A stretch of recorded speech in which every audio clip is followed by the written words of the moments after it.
आपको मेरी आवाज आ हाँ, रही? बराबर बराबर आती है हमें तो, घर पर तो हमें बराबर आती है, मंदिर ठीक। में पता नहीं इन्हों को। ठीक है। ठीक है। चलिए, हम लोग शुरू करते हैं। मंगलाचरण से हम लोग शुरू करेंगे।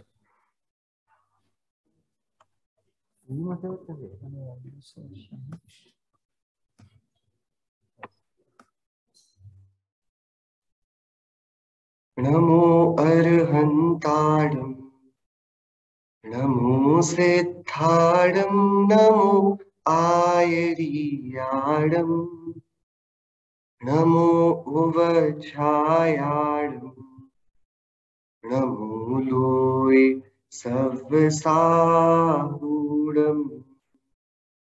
मङ्गलं भगवान् वीरो, मङ्गलं गौतमो गणी, मङ्गलं कुन्दकुन्दाद्यो, जैन धर्मोऽस्तु मङ्गलम्। सर्वमङ्गल्यमाङ्गल्यं सर्वकल्याणकारकं, प्रधानां सर्वधर्माणां जैनं जयतु शासनम्, जैनं जयतु शासनम्, जैनं जयतु शासनम्।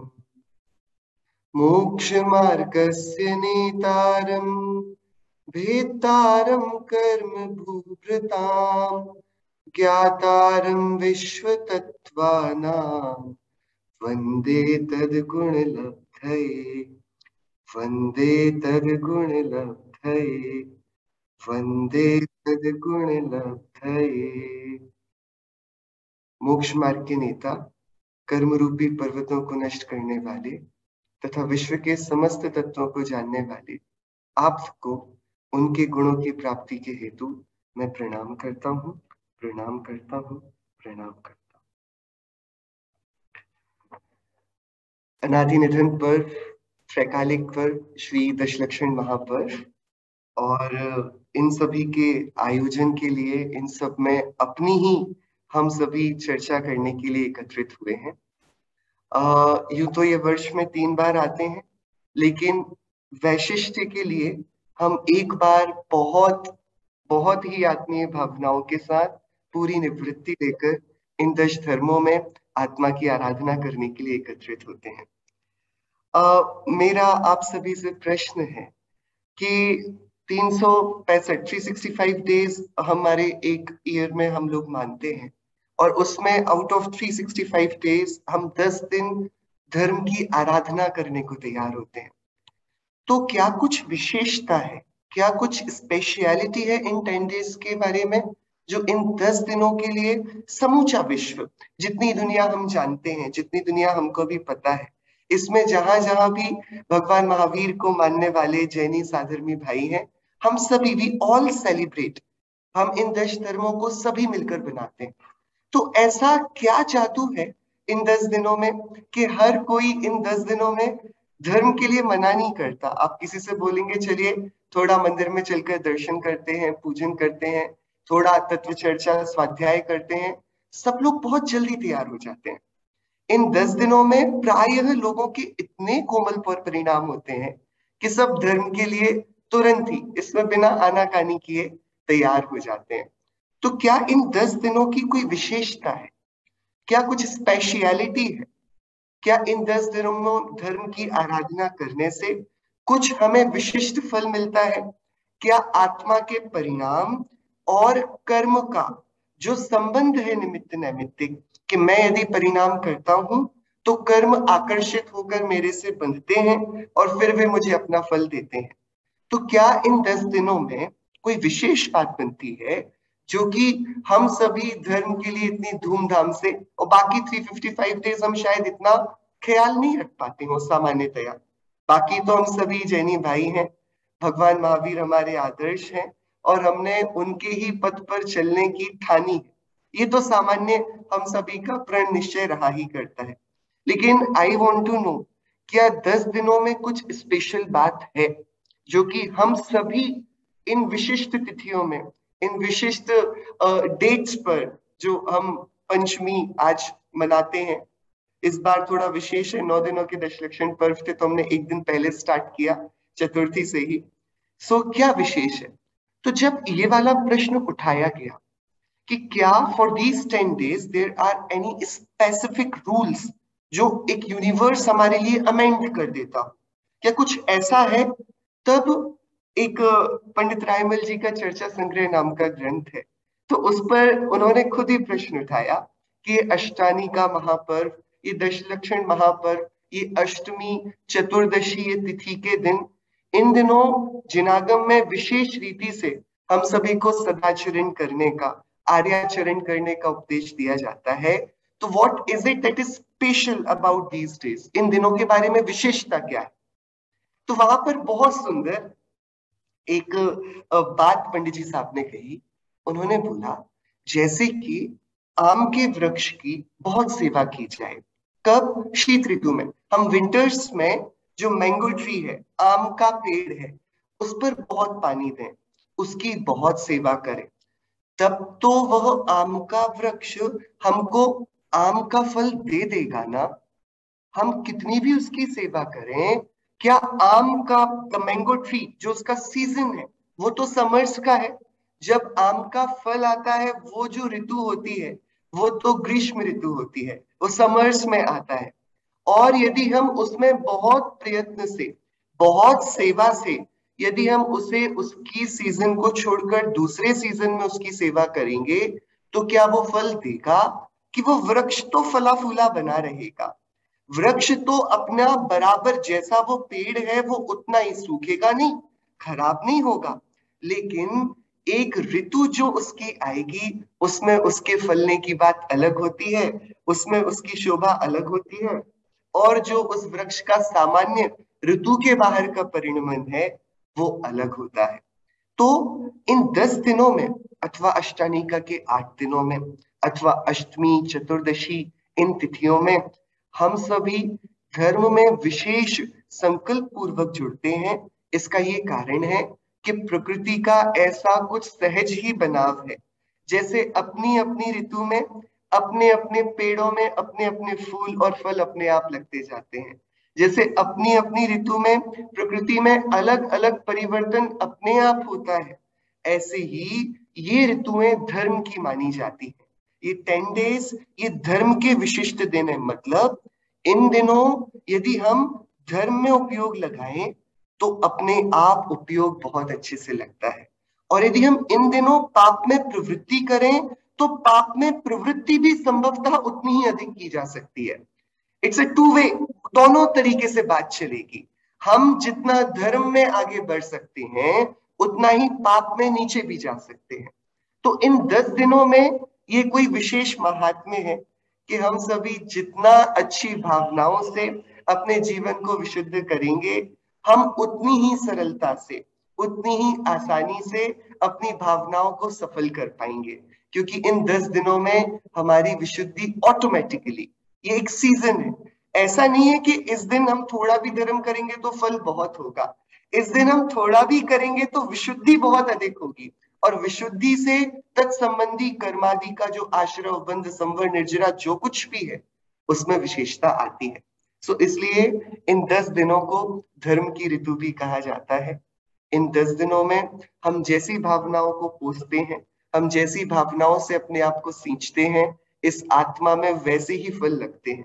तो बहुत सावधानी के, बहुत आनंद के, और बहुत अंतरंग में यदि हमारे पास अवसर है तो बैठ जाने के ये सुंदर पर्व है। इन पर्वों का क्रम बड़ा सुंदर है। क्षमा से शुरू होकर ब्रह्मचर्य तक की ये यात्रा है, और इनका बनाव इतना सुंदर है कि हम धैर्य से समझना चाहें तो पूरा जिनागम इनके अंदर समाहित है। तो सबसे पहले हम एकदम शुरुआत से चर्चा करें कि धर्म अर्थात होता क्या है, धर्म के मायने क्या है, हम किसे धर्म कहते हैं। धर्म क्या ये होता है कि हम मंदिर में दर्शन करने आए, भगवान का पूजन प्रक्षालन करें, फिर उनकी पूजन करें, और फिर थोड़ी देर स्वाध्याय करें, फिर हम कुछ कुछ अपने भोजन में वस्तुओं का त्याग कर दें और कुछ कुछ वस्तुओं का नियम कर लें, हम फिर दिन में 1 बार 2 बार या 3 बार भोजन लें, रात्रि में भोजन का विकल्प भी ना करें, क्या ये सब धर्म के आयाम हैं या धर्म का कुछ और मायने है? What do we mean by a religion? धर्म क्या होता है? और जब इस धर्म के बारे में जैन आचार्यों से पूछा गया तो उन्होंने बहुत सुंदर बात करी।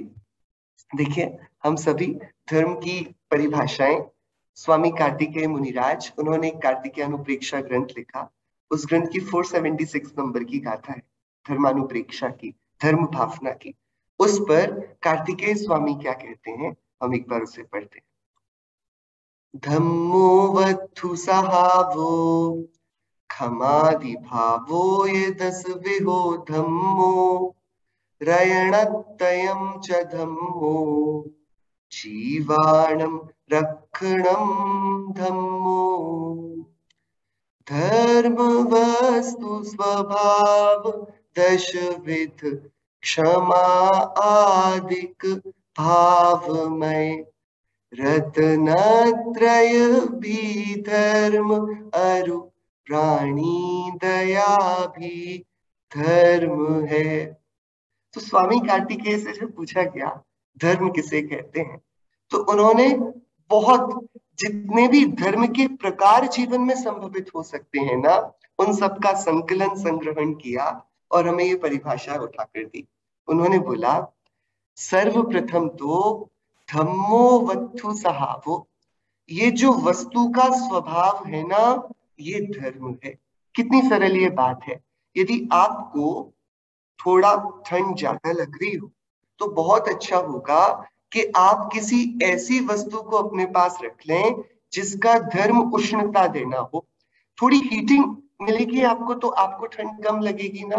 तो हम अग्नि के पास गए, हमने चिमनी को जलाया, आग को जलाया। आग को जलाया जाए और यदि वो गर्म ना करे तो इसका क्या मतलब हुआ? क्या वो आग अपना काम कर रही है? क्या वो फायर जो गर्म नहीं होती, क्या वो फायर वास्तविक रीति में अपना काम कर रही है? कि हम आग का प्रयोग क्यों करते हैं कि मुझे थोड़ा पानी को प्रासुक करना हो तो मैंने उस पानी को तपेली में भरकर आग के ऊपर रख दिया, राइट? और मैं पाऊंगा कि पानी अपने आप गर्म हो जाएगा और आग के निमित्त से उस पानी में भी प्रासुकता आ जाएगी। अब मैं क्या करूं? पानी लूं और आग के ऊपर रख दूं और पानी गर्म ही ना होवे।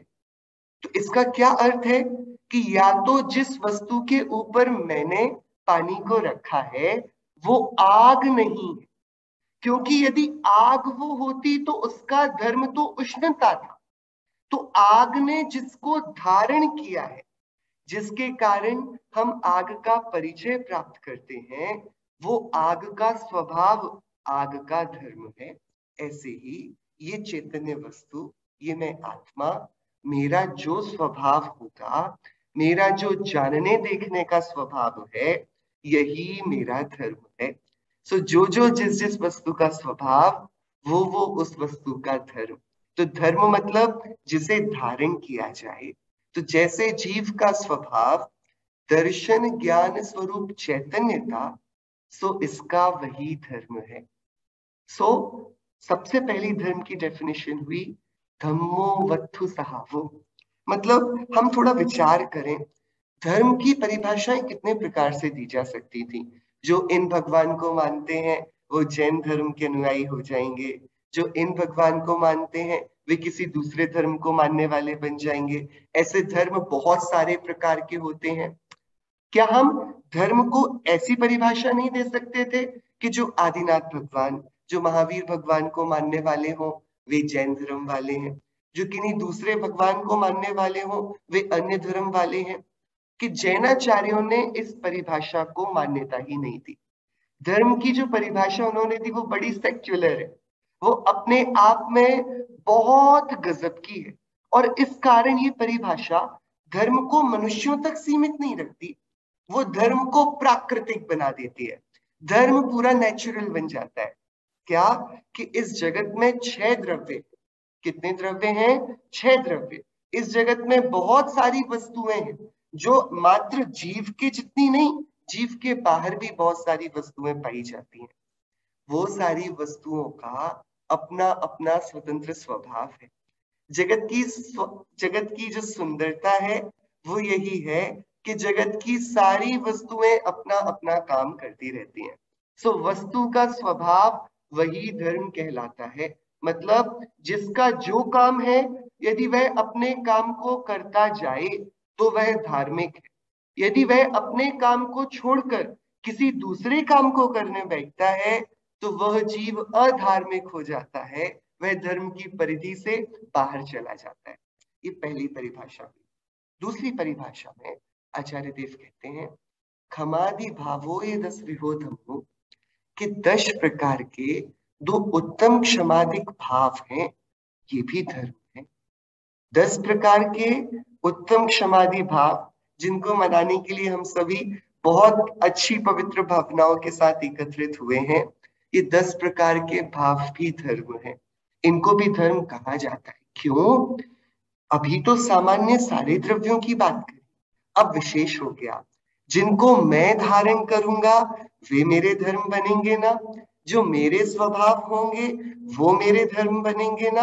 तो मेरा स्वभाव क्षमा रूप है, मेरा स्वभाव मार्दव रूप है, या इसको नकारात्मक नेगेटिवली बोलें तो मेरा स्वभाव क्रोध वाला नहीं है। मेरा स्वभाव मान करना, घमंड करना ये नहीं है। मेरा स्वभाव चीटिंग करना, मायाचारी करना, लालच, लोभ करना, ग्रीड को रखना, ये मेरा स्वभाव नहीं है। इसलिए क्रोध के बिना का क्षमा ये मेरा धर्म है, मान के बिना का मार्दव ये मेरा धर्म है। सो मेरा जो स्वभाव है वो ज्ञान दर्शनात्मक है। इसका क्या मतलब हुआ कि सिर्फ ज्ञान दर्शन ही मेरा स्वभाव है, क्रोध मेरा स्वभाव नहीं, मान मेरा स्वभाव नहीं, मायाचारी, लोभ, राग, द्वेष, मोह, ये जितने भी विकारी परिणाम है ये मेरे स्वभाव नहीं। अच्छा, तो ये जो 10 प्रकार का धर्म है, इसकी प्रोसेस क्या है? कि अरे ये 10 धर्म ऐसे प्रकट नहीं होता। ये 10 धर्म रूप, यह मुक्ति का पथ, यह रत्नत्रय की आराधना से प्रकट होता है। आचार्य उमा स्वामी देव ने तत्वार्थ सूत्र, जो हम सभी की इंसाइक्लोपीडिया है, जो हमारा दर्शन शास्त्र है, आचार्य उमा स्वामी देव ने उसके पहले ही सूत्र में क्या बोला? सम्यक दर्शन ज्ञान चारित्राणी मोक्ष मार्ग। आपने सुना ये वाला सूत्र? मोक्ष मार्ग किसे कहते हैं? सम्यक दर्शन, सम्यक ज्ञान, सम्यक चारित्र की एकता को मोक्ष मार्ग कहते हैं। और हमारा पूरा दर्शन ये इन 3 बिंदुओं पर ही आधारित होता है। हम सम्यक दर्शन, सम्यक ज्ञान, सम्यक चारित्र की आराधना को ही धर्म कहते हैं। सो एक तो मेरा स्वभाव धर्म रूप है, उस स्वभाव का जो एक एक्सटेंशन है वो उत्तम क्षमादि रूप भाव धर्म रूप है। और उन उत्तम क्षमादि रूप भावों की प्रगटता किससे होती है? कि वो रत्नत्रय से प्रकट किया जाता है। तो ये रत्नत्रय भी धर्म हुआ, ये उसका जनरेटर है। ये 10 धर्म कैसे प्रकट होंगे? कि बिना सम्यक्त्व के धर्म प्रकट नहीं होंगे। इसलिए हम अकेली क्षमा नहीं बोलते। क्षमा को तो दुनिया बहुत अच्छा मानती है, हम उत्तम क्षमा को अच्छा मानते हैं। क्यों उत्तम क्षमा को अच्छा मानते हैं? उत्तम मतलब सम्यक दर्शन के साथ, रत्नत्रय के साथ वर्तने वाली क्षमा, वो उत्तम क्षमा, वो धर्म है। सो रत्नत्रय रूप धर्म हुआ। और जिसके जीवन में रत्नत्रय प्रकट होता है उसका बाहर का जीवन कैसा होता है? कि बहुत सुंदर होता है, बहुत कोमलता वाला होता है। उसका बाहर का जीवन जीवों को धर्म में लगाने के लिए प्रेरणा होता है। उसका बाहर का जीवन जगत के जीवों को सम्यक मार्ग दिखाने वाला होता है। उसका बाहर का जीवन दया से, क्षमा से, सत्य से, शांति से, आनंद से भरा हुआ होता है। सो जीवाणम रक्षणम धम्मो, जीवों की रक्षा करना भी धर्म है। ये उसका व्यवहारिक रूप हो गया। देखिए, हमारे मुनिराज, हमारे अरहंत भगवान, हमारे सिद्ध भगवान, इन तीनों में से कोई भी अपने एक भी क्रियाकलाप से, अपने एक भी परिणाम से किसी दूसरे को कष्ट पहुंचाते ही नहीं। इतना सुंदरतम उनका जीवन है।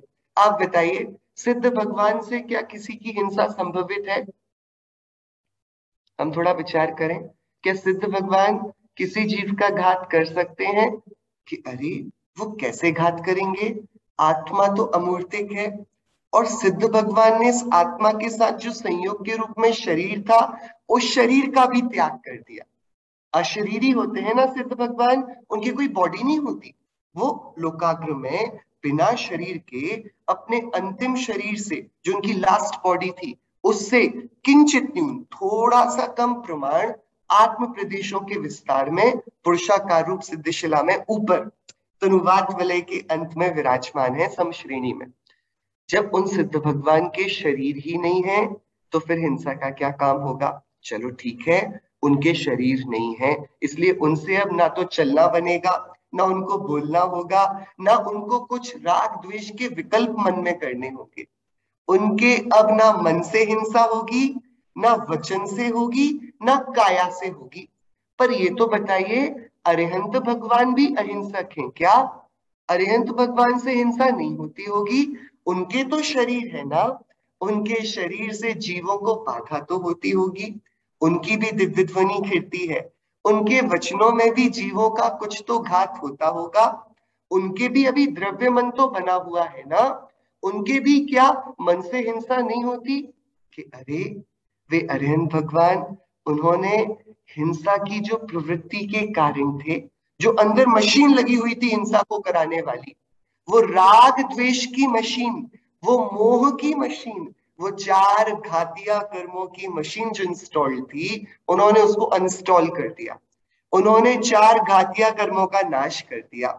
तो जिस इंस्ट्रूमेंट से हिंसा की जाती थी, अब वो ना तो उनके मोह राग द्वेष रूप भाव बचा, ना ही उनके अज्ञान रूप भाव बचा। उनके अनंत तो ज्ञान और दर्शन प्रकट हुए ही हैं। अनंत सुख के प्रकट होते ही वे वीत रागता में डूबे हुए, वे किसी जीव के प्रति राग या द्वेष नहीं करते।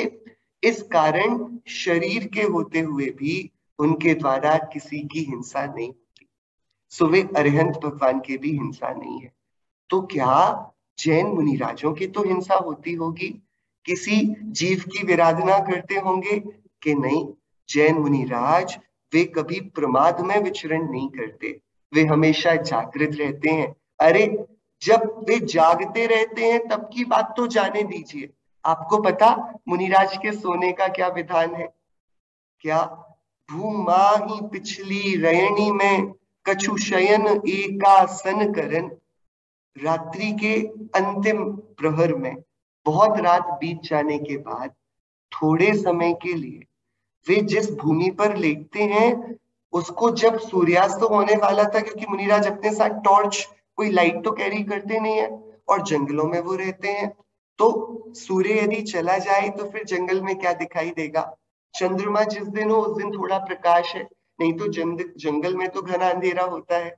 सो मुनिराज क्या करते हैं, जब शाम हो रही होती है तभी वे एक स्थान निर्धारित करते हैं कि आज इस स्थान पर हम बैठेंगे, और फिर अपनी पीछे से उस स्थान को एकदम साफ कर लेते हैं, परिमार्जित कर देते हैं जहां पर उनको बैठना है, और फिर वे उसी स्थान पर बैठ जाते हैं। अब बैठ जाते हैं तो गमन नहीं करते कुछ, अब वो बैठते हैं तो अब रात्रि में उनके विहार का निषेध ही हो गया। रात्रि में अब वो चलेंगे ही नहीं, क्योंकि दिखेगा कुछ है नहीं, और कोई जीव ऐसे पैर के नीचे आ गया तो हमारे मुनिराज रात्रि में ना तो गमन करते हैं, ना ही कुछ बोलते हैं। तो रात्रि में काय और वचन का तो उनके त्याग ऐसे ही हो गया।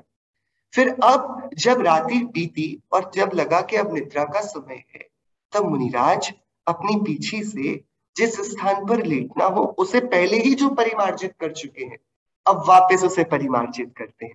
लेकिन अब रात्रि में कर रहे हैं तो बहुत बहुत ही सावधानी से उस स्थान का परमार्जन किया जाता है, और फिर वे लेट जाते हैं। कैसे लेटते हैं? एक करवट पर। एक करवट जिस पोजीशन पर वे लेटेंगे, अब वे रात में अपनी पोजीशन नहीं बदलेंगे, वे करवट नहीं बदलेंगे। क्यों? क्योंकि हमने यहां साफ करके हम अभी लेट गए। अब हो सकता है थोड़ी देर बाद बाजू में कोई जीव आ जाए, और हमने यदि रात्रि में निद्रा में करवट बदल ली तो उस जीव का घात हो जाएगा ना। वो जीव हमारे शरीर के नीचे आकर दबकर मर जाएगा। तो अब रात में भी उनकी इतने सावधानी है कि सोते समय भी वे अपने शरीर के स्थान को, उसकी पोजीशन को बदलेंगे नहीं। तो कछु शयन, थोड़ी देर का शयन, एक आसन, एक ही आसन में उस शयन को करते हैं। ये देखिए उनके जीवन में कितनी जागृति है कि शयन के काल में भी, हमें तो पता नहीं हम तो रात में कैसे सोते हैं, क्या स्वप्न देखते हैं, कितनी करवटें बदलते हैं, लेकिन उनके जीवन में संयम का इतना अधिकार है, जागृति का इतना अधिकार है कि वे जीवों की रक्षा करने के लिए सोते समय भी जागते हैं। सो ये जीव रक्षा इस कारण मुनिराज के द्वारा इस जगत के समस्त जीवों को अभय की प्राप्ति होती है। ठीक है, इसी कारण ये जो 10 धर्म कहे जाते हैं प्रमुखता से, वो मुनिराजों के जीवन में होते हैं। 10 धर्म जो उत्तम समाधि है ना, इसकी मूर्ति कौन कहे जाते हैं? हमारे मुनिराज। तो एक रीति से हम देखें तो ये 10 धर्म आत्मा के धर्म के पर्व हैं। तो हम आत्मा की भक्ति करने को तैयार हुए, और एट द सेम टाइम ये 10 धर्म मुनिराजों की भक्ति के भी पर्व हैं, क्योंकि मुनिराज इस 10 धर्म की जीती जागती मूर्ति है। सो ये 4 प्रकार की धर्म की स्टेजेस हमने देखी। एक जो स्वभाव रूप धर्म है, एक स्वभाव की जो अभिव्यक्ति होती है उत्तम क्षमादि रूप, वो धर्म है। उस अभिव्यक्ति का जो प्रेरक है, जो जेनरेटर है, जिसके आधार से ये 10 धर्म प्रकट होंगे, वो रत्नत्रय, वह रत्नत्रय धर्म है। और उस रत्नत्रय का जो बाहर का रूप है, जो जगत को दिखाई देता है, ऐसा क्षमा, दया, सत्य, त्याग, ये कोमलता रूप बाहर का परिणाम, जीवों की दया का, रक्षा का परिणाम, ये भी धर्म है। ठीक है, इस प्रकार से थोड़ी सी धर्म की व्याख्या हम सभी ने करी। इस व्याख्या के हिसाब से आप में से कोई थोड़ा विचार करें, आप लोग और कोई बताएंगे तो भी मुझे अच्छा लगेगा।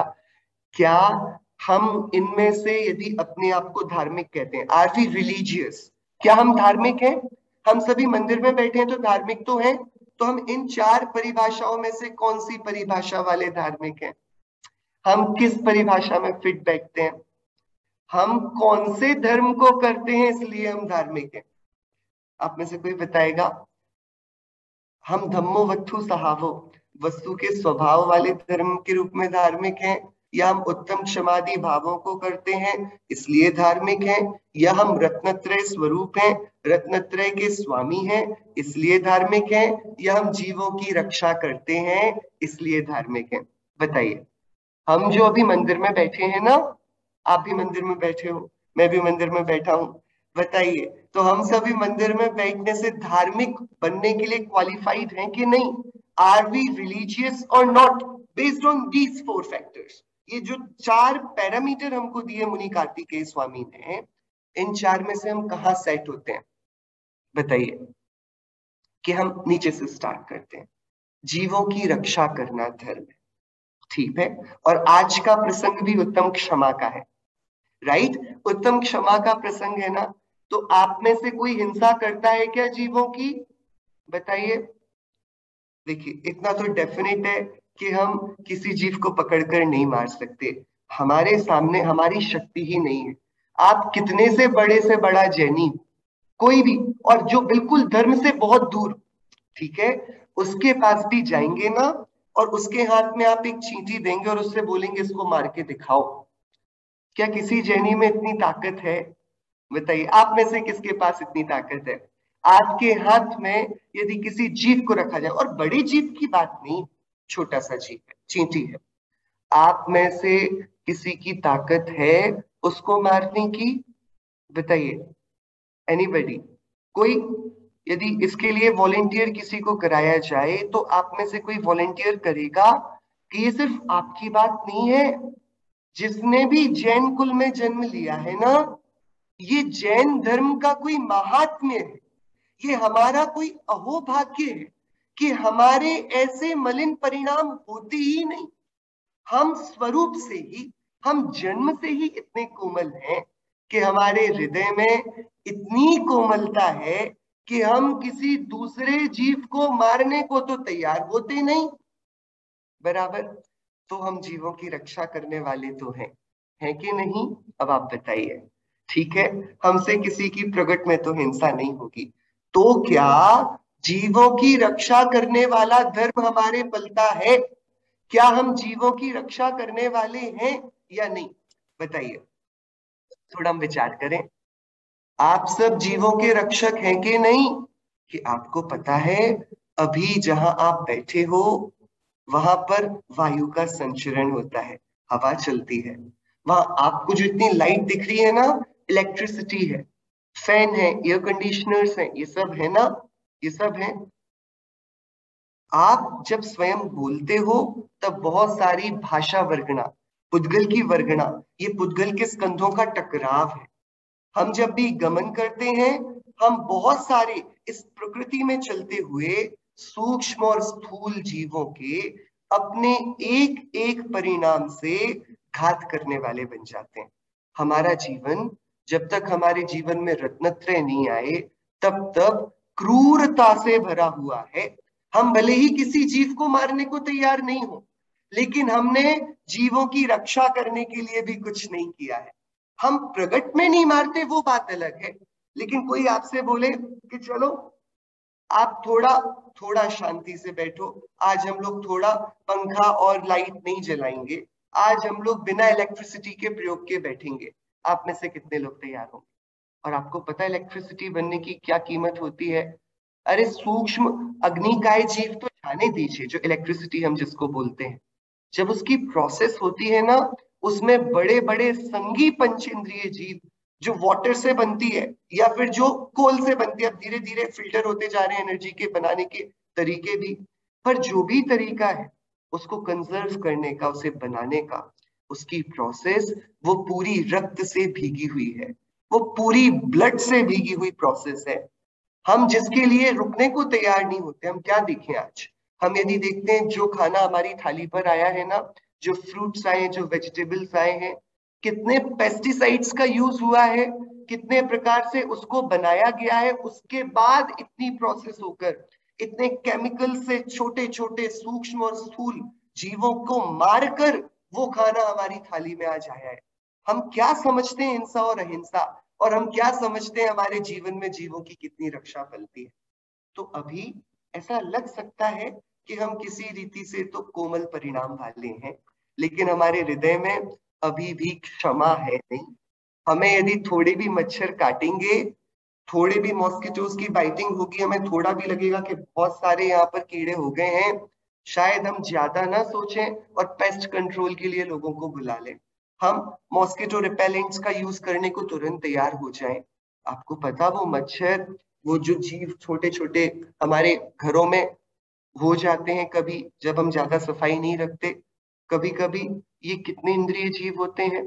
जो मॉस्किटोज होते हैं वो 4 इंद्रिय, चींटी होती है वो 3 इंद्रिय, ये ऐसे जीव, ये इनसे हमारा पूरा जीवन घिरा हुआ है। और हम अपने जीवन के प्रति इतने स्वार्थी हैं कि हमने इनके जीवन को कभी तवज्जो ही नहीं दी। तो हम उस जीवन को समझ पाए, हम इन जीवों की सत्ता को भी समझें, उसके लिए जो आज का प्रथम पर्व है उसे उत्तम क्षमा पर्व कहते हैं। ठीक है, और इसकी जो सामान्य परिभाषा होती है, वो क्रोध बैरी को जीतने वाला जो होता है वो उत्तम क्षमा नाम का पर्व है। इसका क्या अर्थ है? इसके ये मायने हैं कि जिन धर्मों की हम सभी ने चर्चा करी है, उसमें जो सबसे आखिरी वाला धर्म है, जीवों की दया पालना, वो तो बहुत बाहर की बात है। हम उसकी इनर प्रोसेस को जानने का प्रयत्न करेंगे। हम जीवों के रक्षक कैसे बन सकते हैं कि नहीं, हम बहुत गलत प्रोसेस से जा रहे हैं। धर्मों की जो डेफिनेशन है, उस धर्म की डेफिनेशन पर हमको समझना पड़ेगा कि ये वाली डेफिनेशन शुरू कहाँ से होती है। और ये डेफिनेशन शुरू होती है, वस्तु का स्वभाव धर्म है। तो जीवन में धर्म की शुरुआत कब होती है? जब हम सर्वज्ञ तीर्थंकर देव द्वारा बताए गए इस जगत के स्वरूप को समझते हैं। जब हम उस स्वरूप को समझते हैं, तब हम पाते हैं कि अरे, हमारा स्वरूप तो बड़ा निर्मल है। और फिर हम उस स्वरूप का श्रद्धान करते हैं जो रत्नत्रय रूप में प्रकट होता है। और जो रत्नत्रय के रूप में प्रकट होता है, तब बिना किए ही जीवों की रक्षा अपने आप हमारे जीवन में हुआ करती है। हमें करनी नहीं पड़ती। कितना सरल ये क्रम हो गया। तो हमें ये पता पड़ गया कि हमारा रोड मैप क्या रहेगा और इन 10 दिनों में हम क्या पढ़ाई करने वाले हैं। हम क्या स्वाध्याय आचार्यों की विभिन्न गाथाओं का आलोकन करके करने वाले, क्या करने वाले हैं। हमारा फर्स्ट एम रहेगा कि हम अपनी एक अंडरस्टैंडिंग बनाएं। किसके बारे में? दुनिया के बारे में। तो हमारी पहली टास्क क्या है? इस दुनिया के बारे में एक अंडरस्टैंडिंग को बनाना। ठीक है, अंडरस्टैंडिंग बनाएंगे तो क्या होगा कि दुनिया को जब हम जानेंगे तब हम इसी बहाने अपने आप से भी परिचित होंगे। हम अपना स्वभाव भी देखेंगे। हम पाएंगे कि हमारा स्वभाव उत्तम क्षमा, उत्तम मार्दव, उत्तम आर्जव, उत्तम शौच, उत्तम सत्य, उत्तम संयम, उत्तम तप, उत्तम आकिंचन्य, उत्तम ब्रह्मचर्य, ऐसे उत्कृष्ट उत्कृष्ट गुणों से बना हुआ है। हम जब उस स्वभाव के और समीप आएंगे, हम पाएंगे जो मैं हूं तो मैं अपने आप को भूल क्यों गया। मैं अपना श्रद्धान करूंगा। मैं जिनेश्वर देव द्वारा बताया गया जो यथार्थ वस्तु तत्व है, जो एग्जैक्टली फैक्चुअल है इस दुनिया का और मेरा स्वरूप, मैं उसका ज्ञान करूंगा और फिर उसका आचरण भी करूंगा। तो रत्नत्रय प्रकट होंगे। ये हमें 10 दिनों में ही करना है। इसको हम पोस्टपोन नहीं कर सकते। इस पर प्रोक्रेस्टिनेशन नहीं चलेगा। प्रोसेस है। हम वस्तु का स्वभाव, प्रकृति का स्वभाव जानेंगे। फिर हम क्या करेंगे? हम अपना भी स्वभाव जानेंगे। हम अपना स्वभाव जानेंगे तो हम क्या करेंगे? हम उस स्वभाव का आदर कर पाएंगे। कैसे उसका आदर करेंगे? रत्नत्रय को धारण करके। और जब हम ये कर लेंगे तब हम पाएंगे हमारा जीवन न सिर्फ अंदर से अपितु बाहर से भी पूरा पवित्र हो गया है, पूरा एकदम प्रासुक हुआ है। अभी तक तो हम भोजन को शोध कर करते थे, हम पानी को प्रासुक करके पीते थे। अब हमारी अंतर बाह्य परिणति भी प्रासुक हो जाएगी। हम पूरे अंदर से भी और बाहर से भी पवित्रता के स्वामी बनेंगे। ये हमारा इन 10 दिनों का एम रहेगा और यही हमारी पूरी चर्चा का एक फ्लो रहेगा। ठीक है, अब मैं आप सभी से एक सिंपल सा क्वेश्चन पूछता हूं। आप लोग थोड़ा विचार करिएगा। आप सफर में जा रहे हैं, राइट, यू आर ट्रैवलिंग, और आपके साथ एक तो है आपके साथ, मतलब आप ऐसी जगह जा रहे हैं, आप लेट्स इमेजिन आप इंडिया आ गए और आपको पता है this place is not travel के लिए सेफ नहीं है, ये वाला प्लेस अच्छा नहीं है, यहाँ पर लोग अच्छे नहीं रहते, और आपके साथ आप बहुत कुछ महंगी चीजों को लेकर जा रहे हैं। ठीक है, बहुत प्रेशियस चीजों को। अंदर में थोड़ा तो भय रहेगा, थोड़ी तो सावधानी रहेगी। आपकी पैकिंग भी बदलेगी, आप उसको कहाँ रखेंगे वो भी बदलेगा, आपकी सावधानी भी बदलेगी। आप यूं ही नहीं सो पाएंगे सफर में कि चलो सब सामान रख दिया और हम सो जाते हैं। कॉन्स्टेंटली चिंता बनी रहेगी ना? बिल्कुल बनी रहेगी। क्यों? क्योंकि दो बातें पता पड़ गई हैं मुझे। एक बात पता पड़ गई है that surrounding is not safe, right, that's the first fact. And second fact क्या कि मेरे पास जो है वो बहुत प्रेशियस है and I can not afford to lose it. ये वाली चीज यदि खो जाएगी तो मैं बर्बाद हो जाऊंगा, बात बेकार हो जाएगी, राइट। दो बातें हो गई। आप कैसे ट्रेवल करने वाले हो इसको डिसाइड करने की दो बातें हैं। एक तो जहां मैं जा रहा हूं, जैसे कि लेट्स से आप ट्रेवल कर रहे हैं टुवर्ड्स कश्मीर इन इंडिया, ठीक है, आप ट्रेवल करने के लिए जा रहे हैं, राइट, और आप विंटर्स में जा रहे हैं और बहुत ठंड है, राइट। तो अब आपकी ट्रेवल की तैयारी अलग होगी, आपकी चिंताएं अलग प्रकार से होंगी। क्या हमने थोड़े वार्म क्लोथ्स रख लिए हैं, हमने सब कुछ अच्छे से देखा है कि नहीं, कितने दिन के लिए जाना है, क्या क्या करना है, पूरा प्लान चेंज हो जाएगा। और यदि आप समर्स में कहीं ट्रेवल करोगे तो फिर आपकी तैयारी अलग होगी। तो दो बातें डिसाइड करती है ना that how I am going to travel. कौन सी दो बातें? पहली बात कि हमारी सराउंडिंग कैसी है, और दूसरी बात उस सराउंडिंग में चलने वाले हम, हमारे पास क्या प्रेशियस है, हमारा क्या नेचर है, हमारी क्या प्रकृति है। इन दोनों बातों को समझना होगा। एक, जहां हम ट्रेवल करते हैं उस जगह का क्या नेचर है, और एक जो हम ट्रेवल करते हैं उसका क्या नेचर है, राइट। एकदम सरल है। आप अपने घर में फ्रूट्स लेकर आते होगे और वेजिटेबल्स लेकर भी आते होगे। अब आप एप्पल्स लेकर आए और साथ में आप थोड़े वेजिटेबल्स में, नॉर्मल वेजिटेबल्स जो हम रोज लेते हैं, वो भी लेकर आए। अब एप्पल्स आपके घर में 3 days, 4 days, 5 days भी रखे रहते हैं। लेकिन वेजिटेबल्स आप इतने पुराने शायद यूज नहीं करते होंगे। क्यों? ये क्या रीजन हुआ? ये हमारा इन दोनों के प्रति बर्ताव अलग अलग क्यों है? लेट्स से आप अभी चल रहे हैं, आपके एक हाथ पर ग्लास का कुछ बहुत भारी है, आप चल रहे हैं ग्लास का बना हुआ, और आप दूसरी जगह जब चल रहे हैं तब आपके हाथ में एक प्लास्टिक की चीज है। दोनों चीजों में एक जगह आपके हाथ में नाजुक चीज है, एक जगह आपके हाथ में बहुत स्ट्रॉन्ग चीज है। अब आपके चलने का तरीका बदलेगा कि नहीं बदलेगा? हमारा ये जो आचरण है, हमारा ये जो वे ऑफ लिविंग है, ये क्या डिसाइड करता है कि वो चेंज होता रहता है? कि क्या हमारी सराउंडिंग है और उस सराउंडिंग के हिसाब से वस्तु का स्वभाव क्या है। फ्रूट्स 4-5 डेज तक भी बहुत अच्छे बने रहते हैं, वो फ्रेश जैसे ही रहते हैं, लेकिन वेजिटेबल थोड़ा पुराना, हमें फिर स्वाद अच्छा नहीं लगता है, तो हम वेजिटेबल्स को उतना ही लेकर आते हैं जो 2-3 दिन में पूरी हो जाए, और हम फ्रूट्स को थोड़े ज्यादा लॉन्गर ड्यूरेशन के लिए भी ले आते हैं। हम जब ग्लास को पैक करते हैं, हम बहुत अच्छे से पैक करते हैं कि भैया ये ब्रेक ना हो जाए, लेकिन जब हम एक सिंपल प्लास्टिक की किसी चीज को पैक करेंगे, हमें कोई चिंता ही नहीं है। पहली बात कि टूटेगी क्या, और टूट भी जाए तो इतनी कीमती, इतनी प्रेशियस तो है नहीं। बट यदि कांच है तो we have to pack it accordingly. यदि हमको कहीं ट्रेवल करना है और वहां बहुत ठंड है, तो हम बहुत देखकर, वेदर फोरकास्ट देखकर पूरा प्लान करेंगे और सब कुछ रखेंगे। यदि हम बहुत कुछ प्रेशियस लेकर ट्रेवल कर रहे हैं और जहां हम जा रहे हैं वहां पर खतरा है, तो हम बहुत सिक्योरिटी के साथ, बहुत कॉन्शियसली वहां एंटर करेंगे। ऐसा ही होगा ना?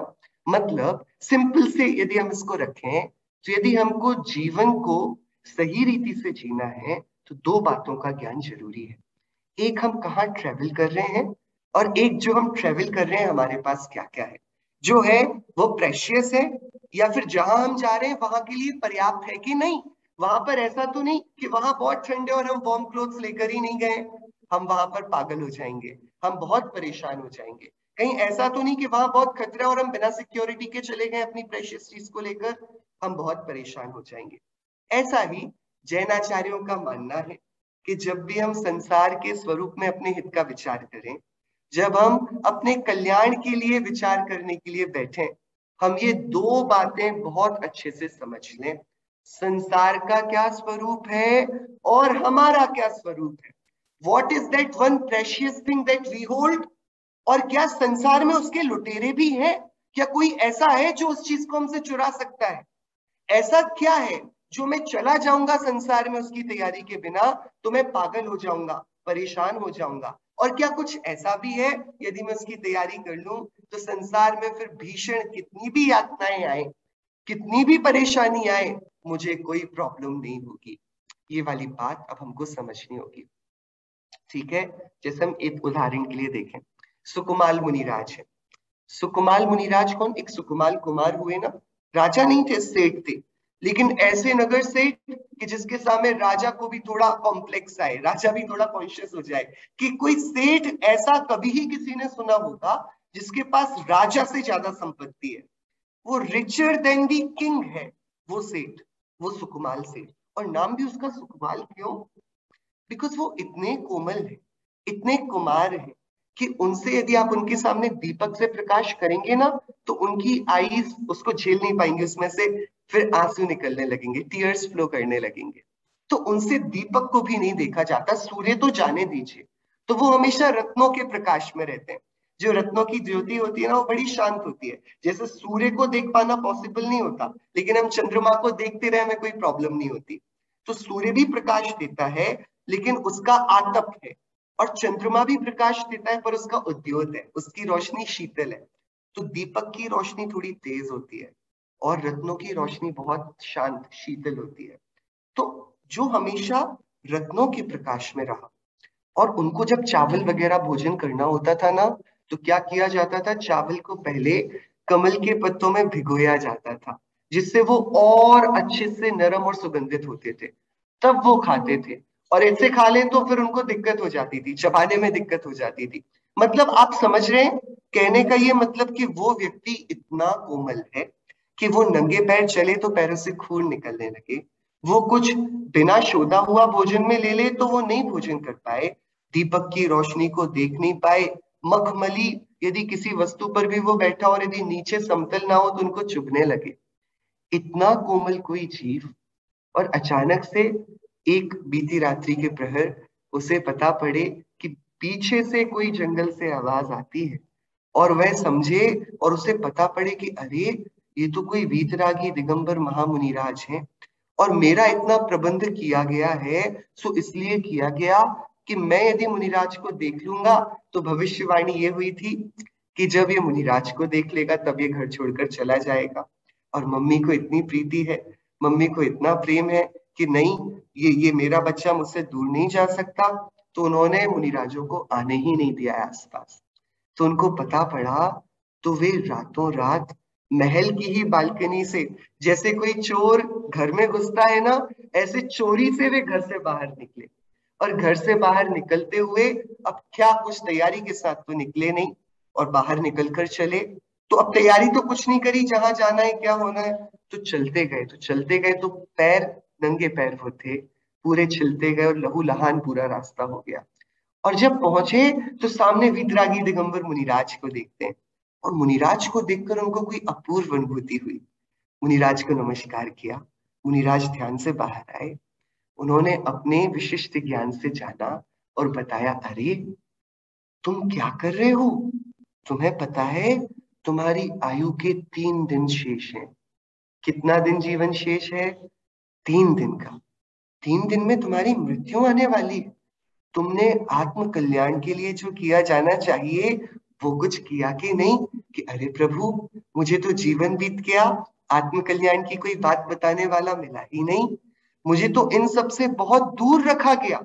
क्या कुछ ऐसा भी है जो रत्नों से, जो भोजन से, जो शैया से, जो परिवार से महत्वपूर्ण होता है? क्या कुछ ऐसा भी है जो कि परिवार से, बिजनेस से और इन सारी चीजों से पार भी, और जो एसेंशियल है? मुझे तो कभी पता ही नहीं पड़ा। हे भगवान, आप बताइए, तो अब जो ये शेष जीवन है उसमें क्या किया जाए? और वे मुनिराज उन्हें नग्न दिगंबर जैनेश्वरी दीक्षा का दान देते हैं। वे तब नग्नत्व को धारण करके वीतरागी मुनिराज बन जाते हैं। कौन? जिसने आज तक जो नाजों में पला है, जिसने आज तक किसी दुख क्या है इसको जाना ही नहीं, वो जीव काल लब्धि पाकर और महादिगंबर मुनिराज का सानिध्य पाकर वैराग्य को धारण करके नग्न दिगंबर जैनेश्वरी दीक्षा धारण करता है। बात देखो, जिसको समझ में आ जाए कि कीमती क्या है और जगत में चोर किसके बैठे हैं, वो जगत में अपने घर में छुपके नहीं बैठता, वो जंगल में खड़ा हो जाता है। कितनी गजब की बात है। हम सभी घर में सबको सिक्योर्ड करके रखे हुए हैं कि हमारा जो इंपॉर्टेंट है वो एकदम सुरक्षित रहे, और हमारे मुनिराजों ने सब कुछ छोड़ दिया है और जंगलों में चले गए। मतलब वेल्थ तो जाने दो, उन्होंने हेल्थ का भी नहीं सोचा कि जंगल में क्या होने वाला है। राइट? हम तो अभी ये कपड़ा, मकान, दुकान इसमें ही बहुत सीमित है। हमारी वेल्थ कितनी है, फाइनेंशियल स्टेटमेंट्स कितने स्ट्रांग होते जा रहे हैं, हमारे पास खाने पीने और भोग भोगने की सामग्री, कितनी कार्स हैं, कितने घर हैं, बंगले हैं, कहाँ कहाँ है, हम इसमें ही अपना जीवन बिता रहे हैं। पर is it precious enough to preserve? क्या ये इतना इंपॉर्टेंट है कि इसकी इतनी रक्षा की जाए, या फिर कहीं इसकी रक्षा में हम किसी दूसरी चीज को जो कि बहुत एसेंशियल है उसे तो नहीं छोड़ दे रहे? कि क्या किया सुकुमार मुनिराज ने, कि इतना बड़ा वैभव तो ऐसे ही छोड़ दिया। उतना ही नहीं, जिस शरीर ने कभी दुख नहीं सहा उस शरीर पर ही नग्न जैनेश्वरी दीक्षा धारण कर दी। बड़ा आश्चर्य है। हम कहानियों में पढ़ते हैं तो ये हमको बड़ा अच्छा लगता है, हम रियलिटी में सोचें तो आप में क्या इतनी ताकत है कि एक दिन डिसाइड करो मैं सब कुछ छोड़ के जा रहा हूं? Are we strong enough to take this decision ऐसे ही कि मुनिराज मिले और मैंने बोला बस हो गया मेरा काम, मुझे जो पाना था मुझे मिल गया, अब मैं चला, मुझे ना घर बार से कुछ लेना देना, ना परिवार से कुछ लेना देना? ये वाली बात सुनने में बड़ी सामान्य कहानी के जैसी है। जब हम इसको रियलिटी में सोचते हैं, जब हम इसको अपने ही जीवन पर स्टिमुलेट करके देखते हैं, हम इसको सिमुलेशन में तो लेकर दें, क्या हम ऐसा कर पाएंगे जैसा सुकुमार मुनिराज ने किया? जिसने कभी दुख ना देखे हो, उसको पता पड़ा, अरे जिसको मैं सुख समझता था वो तो सुख था ही नहीं। उस महल में सारी अनुकूलताओं के बीच जो मैं मानता था मेरे क्या दुख है, ये आचार्य तो मुझे बताते हैं कि अरे तुम दुख में ही तो बैठे थे, सुख का रास्ता तो अब हम तुम्हें बताते हैं। तो क्या सुख का रास्ता निकला कि नग्न दिगंबर जैनेश्वरी दीक्षा धारण करी, सब कुछ छोड़ा और वे ध्यान में बैठ गए। वे ध्यान में बैठे और उसी समय पूर्व भव के पैर से प्रेरित एक शालिनी आती है, क्योंकि वो जो आए थे ना वो क्लूज छोड़कर आए थे। जब महल से नीचे जंगल तक आए थे उन्होंने खून की एक एकदम क्लू पॉइंट बना दिया था। तो खून को चखते चखते पूर्व भव की बैरी एक शालिनी आई और वह ध्यानस्थ मुनिराज सुकुमाल मुनिराज को पता है 3 दिन में जन्म खत्म, ये वाला जीवन खत्म होने वाला है। उनने प्रतिमा योग धारण किया, मतलब वो आहार के लिए क्या निकलेंगे अब, जो देह मरने वाली है 3 दिनों में उसे क्या भोजन कराया जाएगा, और क्या वो बाहर की बातें भी करेंगे।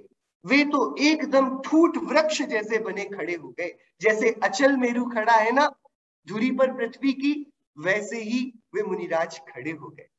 वो शालिनी आती है और जिनको चावल का कंकर पैर के नीचे आ जाए तो पीड़ा हो उठती थी, वो शालिनी, वो जानवर उनके पैरों से ही उनको खाना शुरू करता है। अब ये बताइए सुकुमाल मुनिराज को कितनी पीड़ा है और उनको क्या कोई दुखी करने वाला है। अब ये वाली बात थोड़े विचार की है। उत्तम क्षमा का दिन है। उत्तम क्षमा में सुकुमाल मुनिराज को याद किया जाता है। सुकुमाल मुनिराज जिनसे थोड़ा भी प्रतिकूलता का सहन होना कभी नहीं बनता था, वे आज उनको एक व्याघ्री एक शालिनी खाती है और वे वहीं ध्यान पर खड़े हुए हैं। तो क्या उनको दुख की वेदना नहीं है कि क्या बात है, कोई और बात है? आप बताइए क्या किया जाए। ये कैसा आश्चर्य है, ये कैसी अटपटी बात है कि जिन मुनिराज जिन जिन सुकुमाल को थोड़ी सी भी प्रतिकूलता सहन नहीं होती थी, अब वे शालिनी की तरफ देखते भी नहीं। उनका पूरा शरीर खाया जाता है 3 दिनों तक शालिनी और उसके बच्चों द्वारा, और 3 दिन तक वे ध्यान में अचल खड़े हैं। ऐसा वे मुनिराज कैसे कर पाते हैं कि उन्हें 2 बातों का ख्याल है। ये बात सबसे इंपॉर्टेंट है। उन्हें पता है बाहर से इस दुनिया का ये स्वभाव है कि ये दुनिया मेरा कुछ नहीं बिगाड़ सकती, लेकिन अंदर से दूसरी बात भी इंपॉर्टेंट है। अंदर मेरे पास वो एसेंशियल जादुई चीज है जिसकी यदि मैं रक्षा करूं तो दुनिया मेरा कुछ नहीं बिगाड़ सकती। वे अपनी उपयोग संपदा की, वे अपनी कॉन्शियसनेस जो कि सबसे मैजिकल चीज है इस यूनिवर्स की, उस एसेंशियल प्राइसलेस उनकी प्रेशियस चीज अपनी उपयोग लक्ष्मी, अपना कॉन्शियसनेस, उसको वो सिक्योर करते हैं। और तब पाते हैं कि बाहर दुनिया में कितने भी लुटेरे घूमते हो, जो हमारे हृदय में चैतन्यता के गीत गुंजायमान है, जो हमारे हृदय में मैं ज्ञाता दृष्टा हूं, कर्म का कर्ता भोक्ता नहीं हूं, ऐसी तीर्थंकर देव की दिव्य ध्वनि गूंजती हो, उस जीव को दुखी करने के लिए इस जगती में कोई निमित्त बना ही नहीं। वे अपनी चैतन्य निधि जो प्राइसलेस है, जो एसेंशियल है, उसे देखते हैं क्योंकि अपने स्वभाव को जानते हैं। और वे ये समझते हैं जो मैं अपने को देखूं तो बाहर की दुनिया में कोई दुख का कारण बचता नहीं। फिर कोई इस शरीर को ही क्यों ना काटता हो, कोई इस शरीर को ही क्यों ना मारता हो, यदि मैं अपने में हूं, मैंने अपनी शरण ली है, तो मेरे लिए इस जगत में कोई दुख का कारण है नहीं। हम सिर्फ इतनी सी बात से आज अपनी चर्चा शुरू कर रहे हैं कि जीवन में उत्तम क्षमादि 10 लक्षणों की धर्मों की शुरुआत कब होगी, जब हम पहला स्टेप आगे बढ़ाएंगे। वो पहला स्टेप है सराउंडिंग को जानना। सेकंड स्टेप होगा सराउंडिंग में बैठे हमारे अपने स्वरूप को भी जानना। और हम इन दोनों का जब विज्ञान समझ जाएंगे, तब भी हम सुकुमाल मुनिराज जैसे हमारे जीवन में घनघोर विपत्ति आ जाए, बहुत परेशानी आ जाए, तब भी हम आनंद में रहेंगे।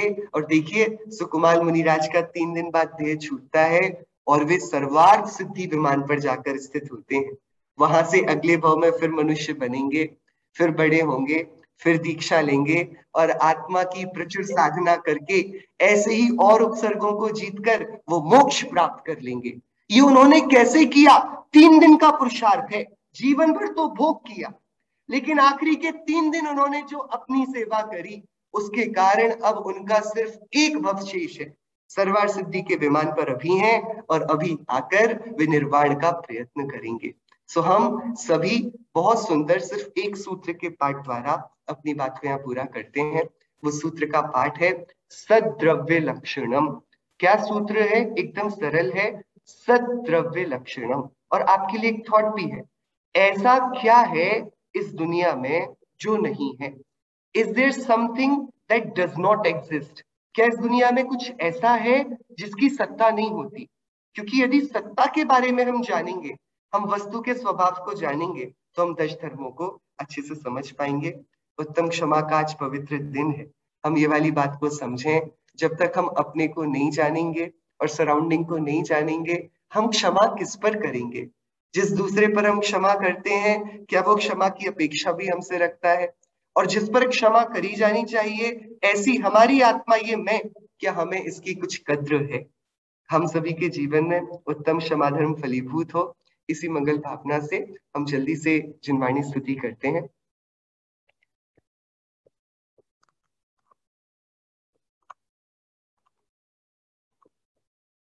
जिनवाणी अमृत रसाल रसिया, आओ जी सुनवा। जिनवाणी अमृत रसाल रसिया, आओ जी सुनवा। 6 द्रव्यों का ज्ञान करावे, नव तत्वों का रहस्य बतावे। आत्म तत्व महान रसिया, आओ जी सुनवा। जिनवाणी अमृत रसाल रसिया, आओ जी सुनवा। विषय कषाय का नाश करावे, निज आत्म से प्रीत बढ़ावे। मिथ्यात्व का होवे नाश रसिया, आओ जी सुनवा। जिनवाणी अमृत रसाल रसिया, आओ जी सुनवा। जो जिनवाणी सुन हर्षाए, निश्चय ही वह भव्य कहावे। स्वाध्याय तप है महान रसिया, आओ जी सुनवा। जिनवाणी अमृत रसाल रसिया, आओ जी सुनवा। 9 वाणियों का